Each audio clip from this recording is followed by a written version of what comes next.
Deuxième vidéo consacrée à SFML.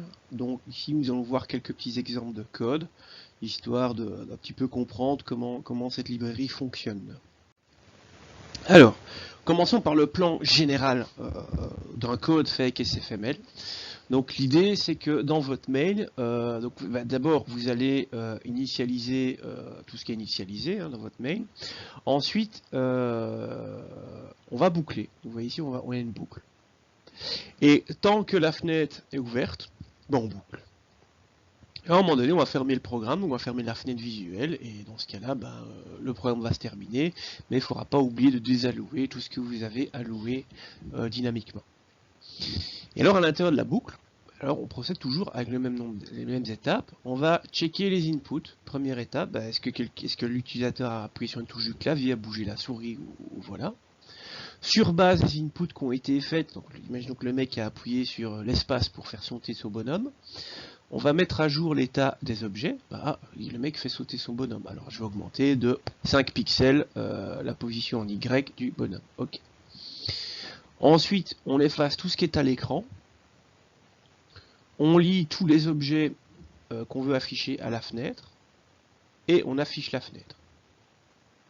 Donc quand je dis on efface tout ce qui est à l'écran, c'est pas visuellement, c'est d'un point de vue lien. Donc typiquement pour afficher quelque chose, il faut le lier à la fenêtre. Donc on va délier tout, et on va relier tout ce qui doit être affiché. Ça permet d'éviter d'oublier, d'enlever des choses. Enfin voilà. Donc c'est l'idée. Et ensuite vous affichez votre fenêtre. Et on est reparti pour un tour. Et à chaque itération on fait ça. Est-ce que la fenêtre est ouverte? Oui, non. Oui, on check les inputs, on met à jour les objets, on efface tout ce qui est dans la fenêtre, on lit tout ce qui doit être affiché à la fenêtre, et on affiche la fenêtre. Voilà, tant que la fenêtre est ouverte, c'est ce qui se passe. Alors commençons avec un exemple. Vous avez une fenêtre avec un rond vert, et on va déplacer ce rond avec les flèches du clavier, tout simplement. Voilà le code. Donc on inclut pour ça la librairie graphique de SFML. On a notre main. Alors ici, arg machin, tout ça, ça dépend de la version que vous utilisez. On s'en fout, c'est pas important. Et notre code, il est tout simple. Donc tout n'est pas là. Donc on doit ici initialiser la fenêtre et le rond. Le code n'est pas là, on verra après. Et ça, c'est la fameuse boucle que je vous expliquais. On a, tant que la fenêtre est ouverte, on check les inputs. En fonction des inputs, on modifie la position du cercle. On efface tout ce qui est lié à la fenêtre. On lit à la fenêtre tout ce qui doit être lié à la fenêtre. Dans notre cas, ce n'est que le cercle. Et ensuite, on affiche la fenêtre. Et on boucle là-dessus, tant que la fenêtre est ouverte. Donc, la fenêtre, c'est l'objet ici qui s'appelle Window. Mais on va voir du code plus précis bientôt. Voilà, on y est. Donc, on inclut SFML. On va créer une fenêtre, on l'appelle Window, mais vous l'appelez comme vous voulez.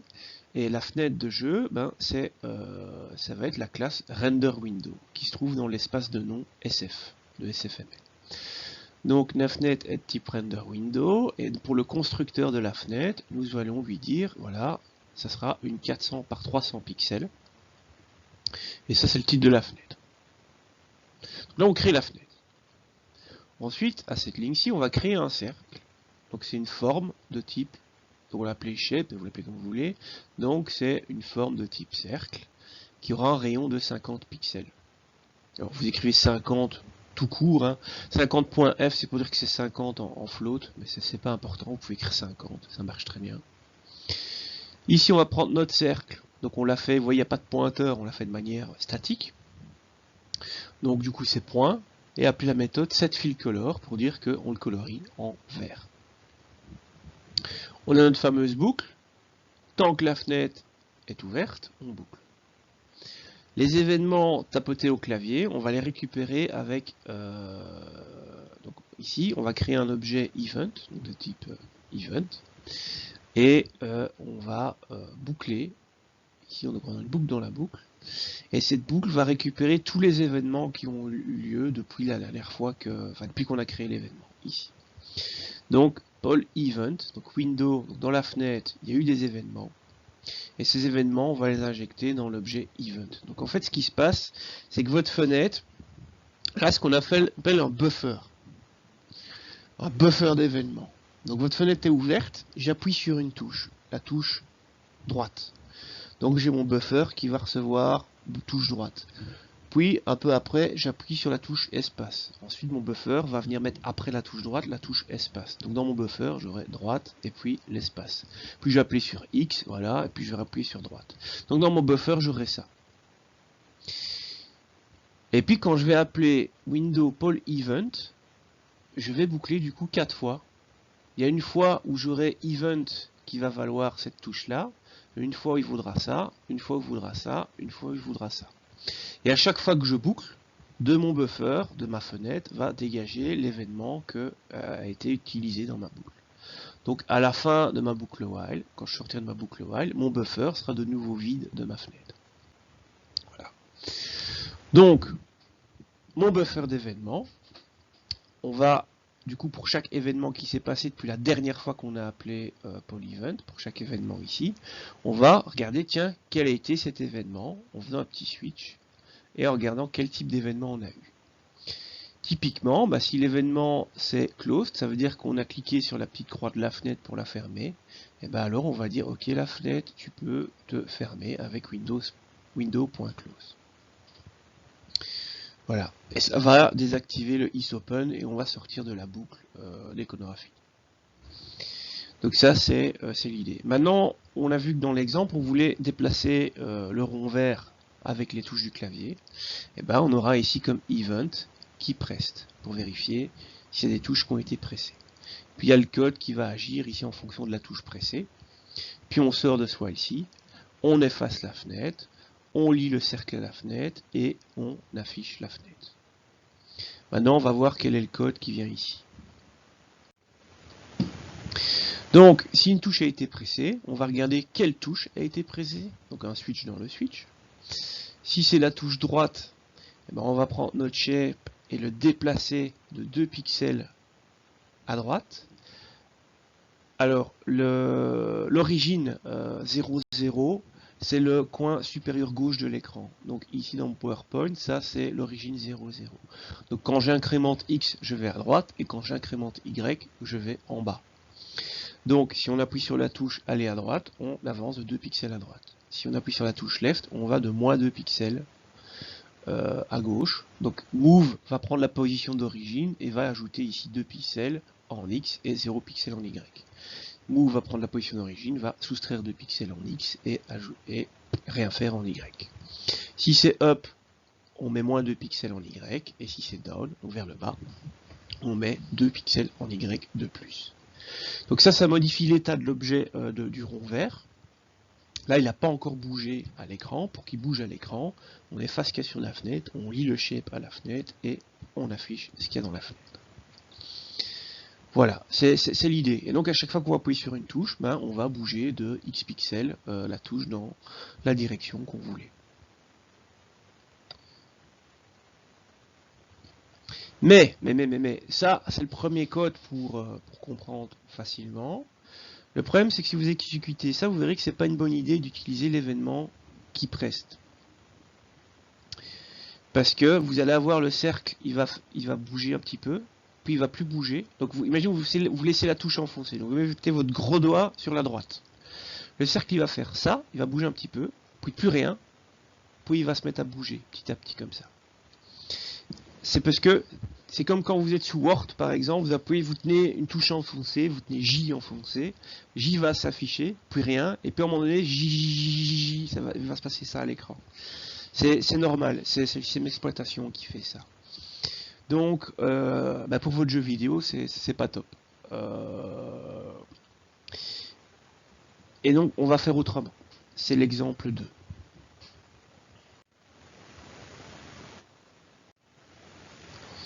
Donc, l'exemple 2, on refait le même, on va gérer les touches différemment. L'idée, c'est qu'on va créer dans votre programme 4 variables booléennes. L'idée, c'est de stocker l'état, je vais appeler ça de mouvance. Voilà, c'est pour savoir si on se déplace à gauche, en bas, à droite, voilà. C'est pour stocker, tiens, dans quelle direction sommes-nous en ce moment même en train de nous déplacer. C'est ça que ça sert. Et donc on va travailler en 3 temps. On va garder le keyPressed, comme dans le code vu précédemment. Et si j'appuie sur la touche pour aller à droite, eh ben, je vais mettre Move Right à True. Bon. Et ça va être déclenché qu'avec keyPressed. Mais quand je vais relâcher ma touche droite, il y aura un autre événement qu'on peut checker, c'est KeyReleased. Et quand je relâche ma touche, je vais du coup aller changer la valeur de Move Right et le mettre à False. Du coup, on aura la valeur de Move Right qui sera True. Tant que ma touche est enfoncée, automatiquement sera False quand j'aurai relâché ma touche. Du coup, ensuite, on ne va pas déplacer en X l'objet, le cercle sur base des touches, mais on va le déplacer, c'est la phase 3, sur base des variables Move Left, Move Right, Move Up et Move Down. Donc dans notre boucle, on check les touches, on met à jour les variables Move machin, et ensuite, en fonction du Move machin, on va déplacer l'objet de X pixels à gauche, à droite, en haut ou en bas. Ainsi, on n'aura pas ce phénomène de saccade, comme on l'a eu dans le programme précédent, parce que dans le programme présent, quand on appuyait sur la touche, l'objet bougeait un petit peu, puis bougeait plus, puis rebougeait.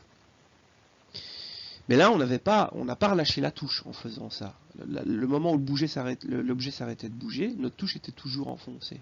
Du coup, dans ce programme-ci, le Move Right, si on va à droite, sera toujours enfoncé, donc notre objet continuera à se déplacer. On n'a pas de problème. Ça va fonctionner. Alors, un autre petit truc aussi, c'est que il y a cette commande-ci qui permet de limiter le nombre de fois où vous allez boucler dans votre main. Et l'idée ici, c'est dans la valeur qu'il y a là, c'est le nombre d'images par seconde. Donc, on va boucler que 60 fois par seconde.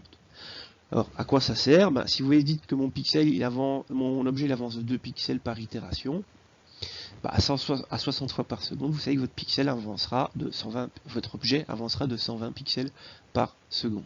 Si maintenant votre framerate, donc votre nombre d'images par seconde, n'est pas fixe, votre objet il avancera à la vitesse de la machine. Donc un gars qui aura un PC très rapide, l'objet avancera très vite. Un gars qui aura un gros veau comme machine, l'objet avancera tout doucement. En fait. Mais ça on en reparlera après. Ça c'est pas important pour le moment. C'est ça qui est important. Exemple 3. Donc, comme vous avez réussi l'exemple 1 et 2, on va pouvoir travailler un petit peu avec la gestion de distance de déplacement. Enfin, je suppose que c'est arrivé ici, c'est que vous avez réussi l'exercice, enfin l'exemple 1 et 2. Et donc, normalement, si vous êtes tout dans l'état, comme je l'expliquais juste avant, la vitesse dépendra du nombre d'images par seconde, la vitesse de déplacement. On va essayer de rendre ça un peu plus dynamique. Et du coup, ces images par seconde dépendent de votre machine. Et donc, la solution 1, c'est de fixer le nombre d'images par seconde. Le problème, c'est que si à un moment donné, la machine n'arrive pas à atteindre le nombre d'images par seconde que vous avez demandé, du coup, votre déplacement va ralentir. Tu peux imaginer que c'est un jeu de voiture, votre voiture est à 300 km/h, à un moment donné, votre PC perd quelques images par seconde, votre bagnole, elle ralentit tout d'un coup, ça ralentit tout le jeu, ça gâche un peu le truc, quoi. Donc, c'est comme si elle perdait en vitesse de pointe, c'est pas cohérent. Donc, on va faire autre chose. C'est, on va calculer, on va pas travailler un nombre de pixels par itération, on va plus faire ça. On va calculer le nombre de pixels que devra faire l'élément sur base de la durée de l'itération. Donc on va calculer que le temps que prend une itération et on déplacera du coup le nombre de pixels nécessaires en fonction du temps que l'itération a pris. Du coup vous pouvez ou non limiter les FPS, donc vous pouvez limiter les images par seconde ou pas, ça ne changera rien à la vitesse de déplacement. Limiter toutefois c'est toujours intéressant. Ça évite d'avoir 4000 images par seconde dans votre jeu, ça sert à rien. Donc, je sais pas, vous pouvez limiter à 100 ou 200, peu importe, mais au-dessus, ça sert à rien. On va définir une vitesse de déplacement exprimée en pixels par seconde. Et du coup, ça va être notre référence, et l'objet, notre shape, il va se déplacer à cette vitesse-là, peu importe le temps, peu importe le nombre d'images par seconde que vous allez avoir. On va, tant qu'à faire, fixer long image par seconde, mais c'est pas obligatoire, donc ça c'est optionnel, hein. Ici c'est optionnel cette ligne-là. Par contre, on va, alors ici évidemment il y a du code avant, mais j'ai pas tout mis, hein, la création de la fenêtre, etc. On va avoir besoin de deux objets. On va avoir besoin d'une clock, et on va avoir besoin d'une structure de données pour stocker en temps. Donc la clock, on l'a appelée clock, et la structure de données pour stocker en temps, on l'a appelée durée itération. C'est initialisé ici avec 0, mais c'est pas important. Au début de notre while, de la boucle du jeu, on va appeler la méthode clock restart et stocker le résultat dans durée itération. Alors, la première fois qu'on va rentrer dans clock restart, on aura le temps qui s'est déroulé entre le moment où la création de la clock et le moment où on appelle restart. Ce temps va être stocké dans durée itération. Donc ça c'est juste la première fois où on itère. Ensuite, quand on est dans la boucle, donc j'efface ça, quand on est dans la boucle, le temps qui va être stocké dans durée itération, ça va être le temps qui s'est passé entre deux appels successifs de clock restart. Donc le temps que va mettre le système pour faire une boucle et revenir ici. Donc on aura bien la durée complète de la boucle. Ensuite, on gère tous nos événements clavier, tout ça machin, et à l'endroit où on veut déplacer des choses, dans toutes les méthodes, toutes les fonctions, on veut déplacer quelque chose, ce qui est le cas ici. Ici, on veut déplacer notre rond vert. Donc vous voyez qu'ici, hein, c'est en fonction des 4 variables de l'exercice précédent. Donc if move left, on déplace sur la gauche. If move right, on déplace sur la droite. Donc je vais prendre le move right. C'est shape.move. Je ne vais pas déplacer de x pixels, mais je vais déplacer de la durée de l'itération, exprimée en secondes, multipliée par la vitesse de déplacement. Et donc, si mon itération a pris une seconde complète, j'aurai une seconde fois 120 pixels par seconde, ça fera 120 pixels de déplacement. Si ma boucle a pris un dixième de seconde, j'aurai ici dans a seconde, ça fera 0,1. Donc 0,1 fois 120, ça fera 12. Donc j'aurai bien 12 pixels de déplacement si ma boucle a pris un dixième de seconde de temps d'exécution. Donc c'est bon, peu importe la durée de ma boucle, j'aurai une vitesse de déplacement constante.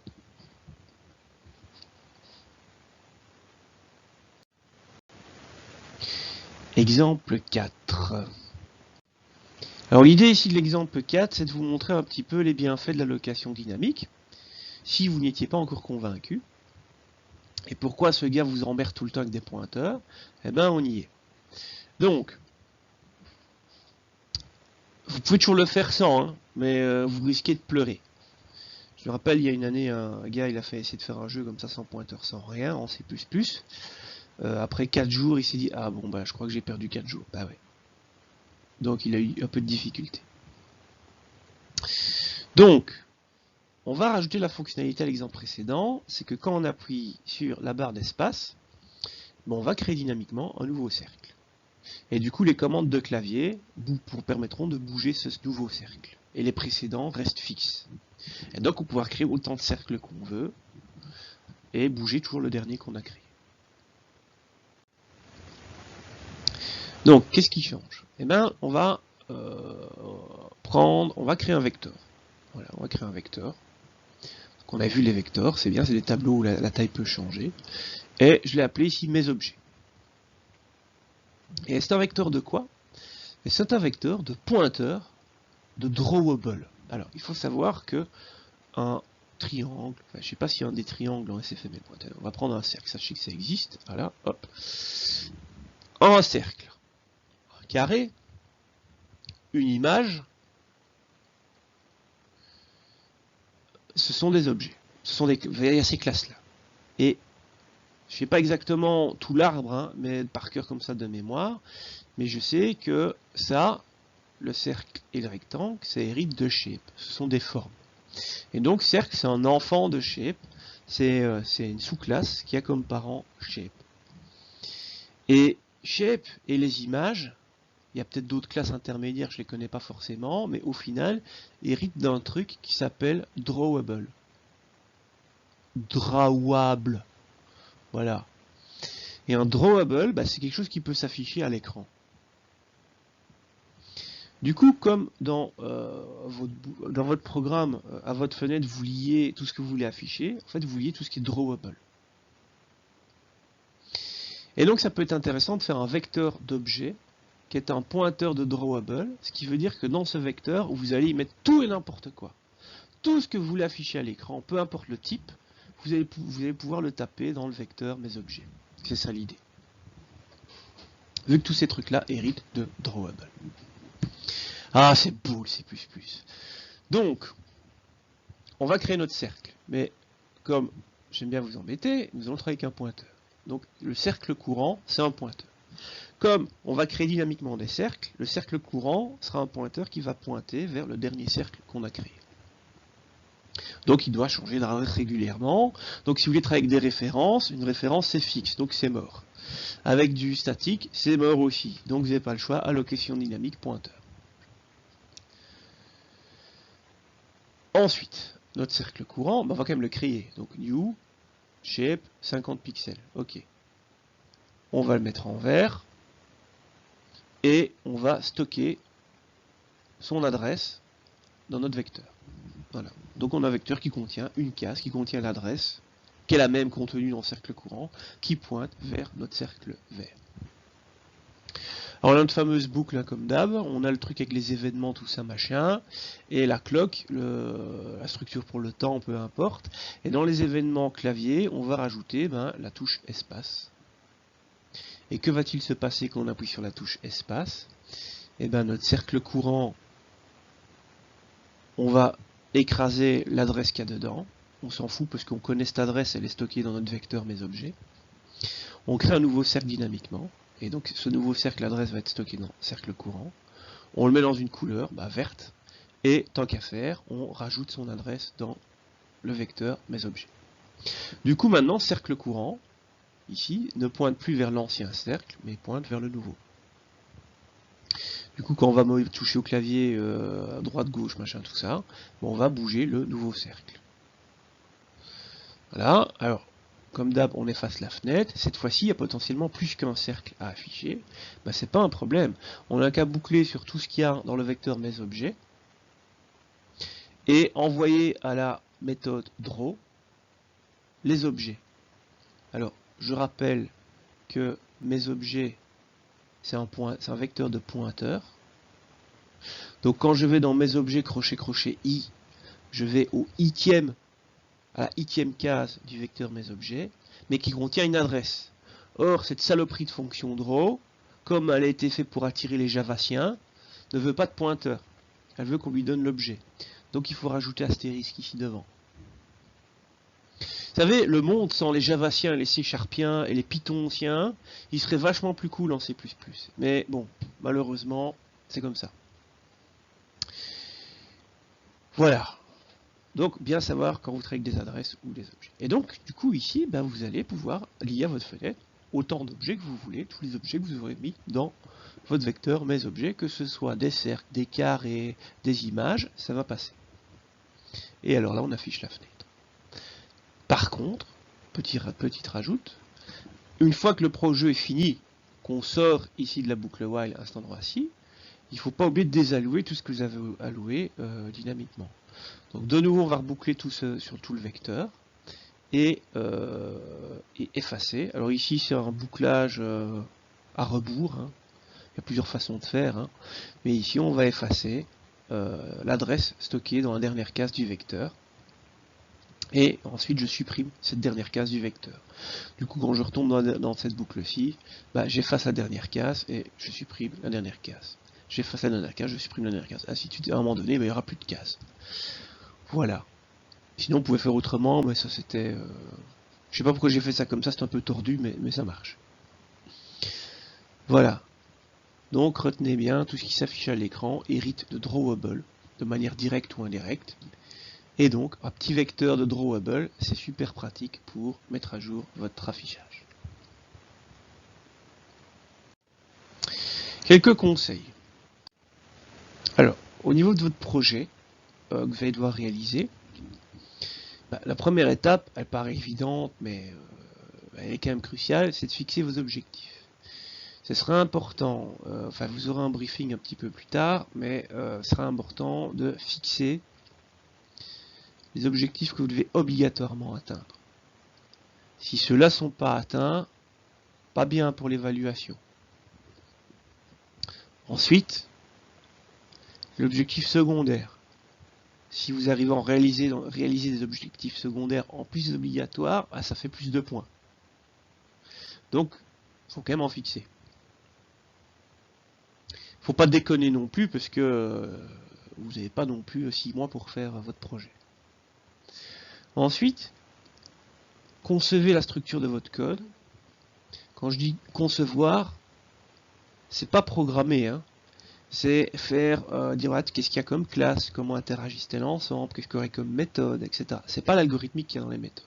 Et pour info, c'est un truc que je sais que votre génération connaît pas trop, mais il y a un truc qui s'appelle, c'est un peu, je sais que c'est un peu archaïque, mais ça s'appelle du papier. Et il y a des genres d'objets cylindriques qui permettent d'écrire sur du papier. Il y a plusieurs catégories. Il y a des crayons, des bics, des feutres, des marqueurs, tout ça. Je ne sais pas si vous connaissez. Et avec ça, vous pouvez faire ce qu'on appelle des dessins. Vous n'êtes pas obligé d'ouvrir Paint pour faire les dessins. On sait faire ça aussi sur papier.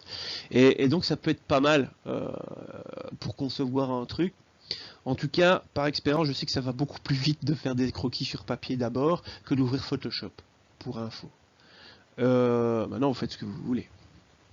Ensuite, une fois que vous avez mis votre réflexion sur forme de dessin, c'est le moment de faire votre diagramme de classe avec un peu plus de précision.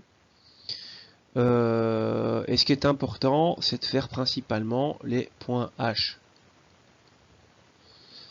Comme c'est un travail en équipe, vous mettez d'accord sur tous les points H, tout ce qui est public des points H, le privé on s'en fout, uniquement ce qui est public. Et c'est bon, chacun vous fait commencer à bosser, ça c'est vraiment important. Les CPP on s'en fout, les points H. Alors ça, contrairement à ce qu'on peut croire, il y en a qui pensent que ça s'est fait en 30 minutes, c'est peu probable. Et si c'est fait en 30 minutes, c'est que c'est pas bien fait.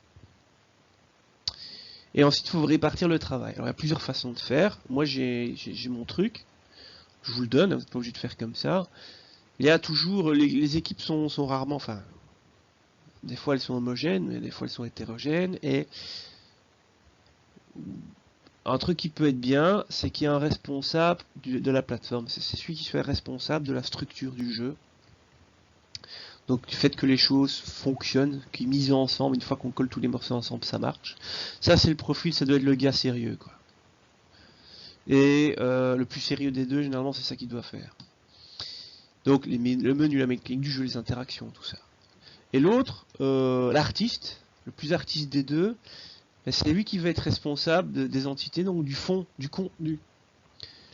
Le fait qu'il y a un magicien, mais aussi un barbare. Et puis aussi un barbare des marais et un barbare de Mars. Voilà. Et le barbare de Mars, lui, il est en scaphandre, mais pas le barbare des marais. Par exemple, ça c'est l'artiste. C'est l'artiste. Et il va coder ces différences dans les classes, tout ça. Pour que le jeu fonctionne, on s'en fout de tous ces détails-là. Donc le sérieux, il s'en balance de ça.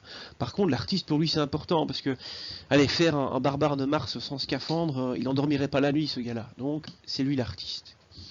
Donc, voilà, il doit travailler le détail du système, et le premier doit travailler le fonctionnement, la base, l'ossature du système. Il y a moyen de bien découper le travail comme ça. Enfin, ça, vous pouvez faire autrement, hein, mais ça, c'est un conseil.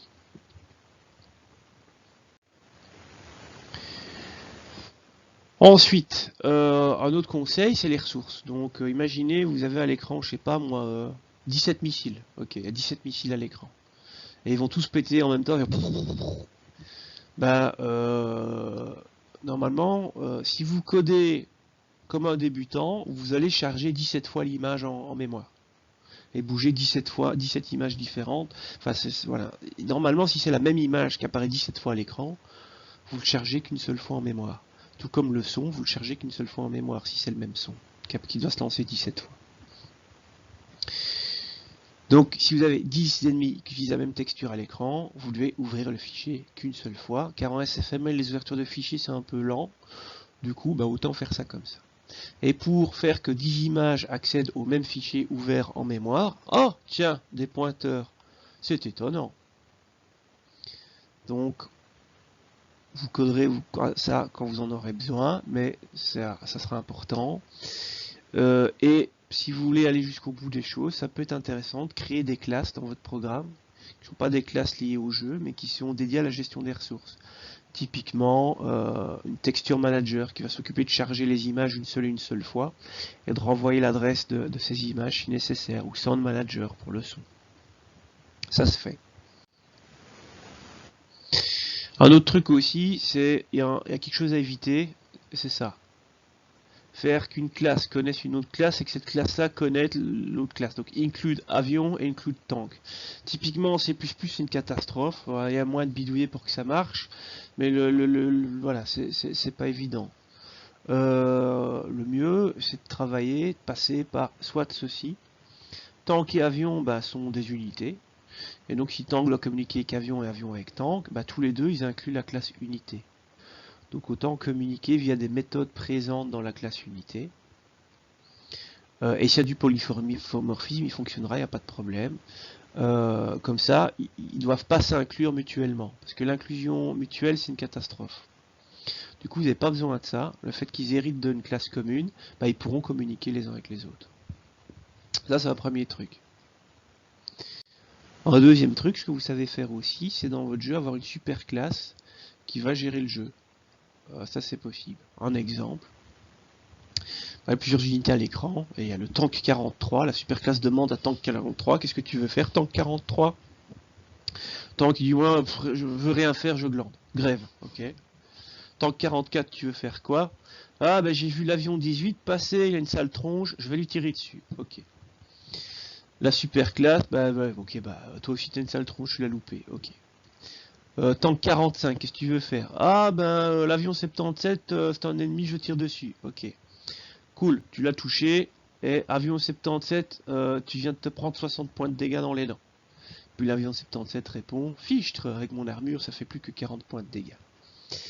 C'est une façon de faire. Donc vous voyez, il y a la super classe, celle qui communique avec tout le monde, et les unités ne communiquent pas les unes avec les autres. C'est possible de faire des trucs comme ça, ça marche aussi. Donc il n'y a pas une architecture, vous pouvez en avoir plusieurs. Voilà, ceci clôture le petit briefing SFML. Et il n'y a plus qu'à faire le briefing projet. Et ça c'est pour bientôt.